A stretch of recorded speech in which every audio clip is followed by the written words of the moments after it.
Sebelum kita mendengarkan firman Tuhan, kita berdoa.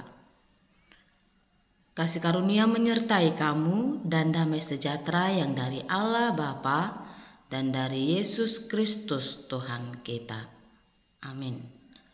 Saudara-saudari yang terkasih di dalam nama Tuhan Yesus Kristus, firman Tuhan renungan untuk hari ini yang tertulis di dalam Yeremia pasal 17 ayat 10. Demikian firman Tuhan.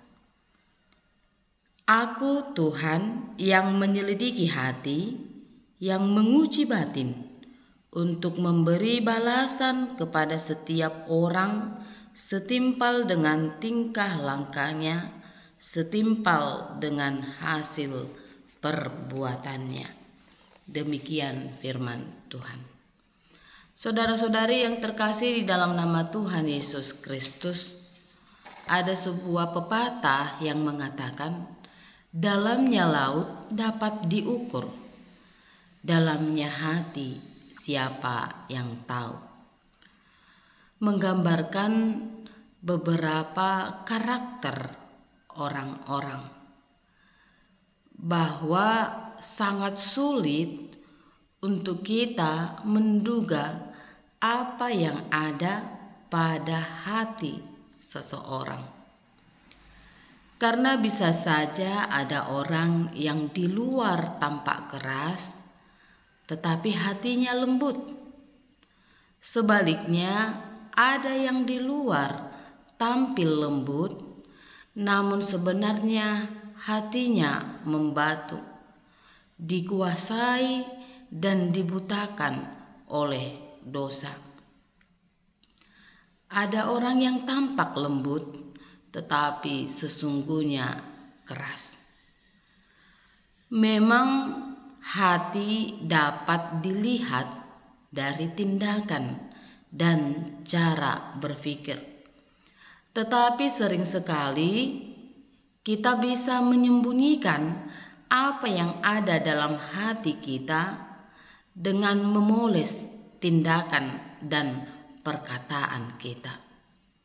Sehingga orang-orang di sekitar kita tidak dapat mengetahui apa yang ada di dalam hati kita. Tetapi firman Tuhan hari ini mengingatkan kita, walaupun kita bisa menyembunyikan isi hati kita dari orang lain, walaupun kita bisa membohongi orang-orang di sekitar kita, menutupi apa yang menjadi motivasi niat di dalam hati kita, tetapi Tuhan tidak akan pernah dapat kita bohongi. Tetapi kita tidak akan pernah dapat menutupi apa yang ada dalam hati kita di hadapan Tuhan. Karena Tuhan menyelidiki hati manusia.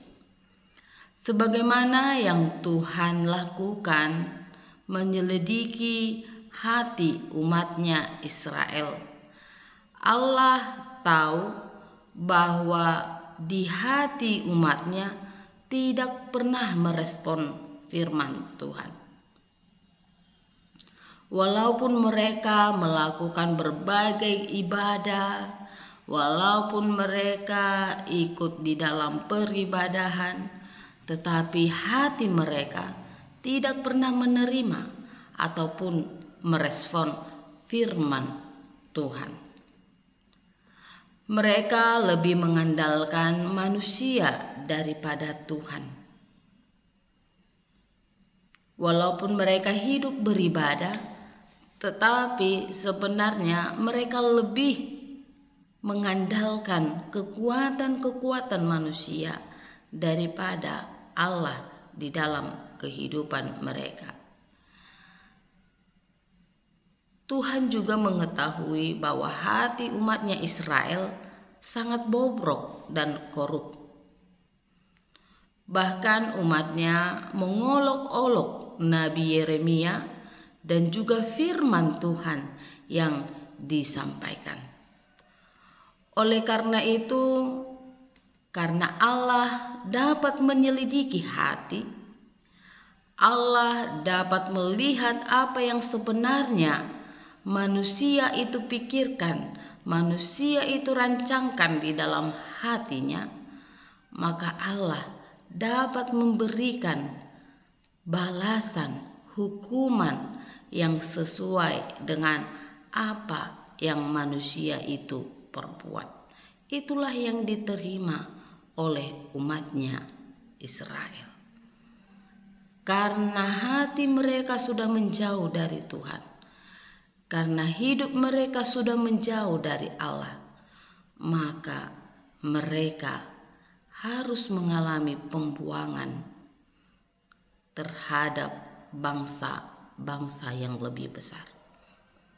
Saudara-saudari yang terkasih di dalam nama Tuhan Yesus Kristus, nyatalah kepada kita bahwa tidak ada yang dapat kita sembunyikan dari Tuhan.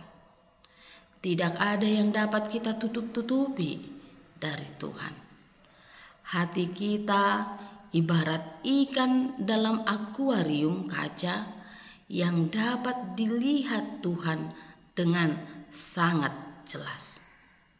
Oleh karena itu, jika Tuhan dapat menyelidiki hati kita, Tuhan dapat tahu apa yang sebenarnya menjadi motivasi kita, keinginan kita di dalam bertindak dalam kehidupan sehari-hari. Maka firman Tuhan hari ini mengingatkan kita, mari kita menjaga hati kita. Hendaklah hati kita dipenuhi dengan motivasi yang baik, niat yang baik, yang berpegang teguh kepada firman Tuhan. Amin. Kita berdoa. Sungguh kami bersyukur ya Allah Bapa yang Maha Kasih atas segala pemeliharaan-Mu dalam kehidupan kami. Terima kasih Tuhan, Engkau senantiasa mengingatkan kami. Engkau Tuhan yang sanggup meneliti sampai ke dalam hati kami, mengetahui apa yang menjadi motivasi, keinginan di dalam kehidupan kami.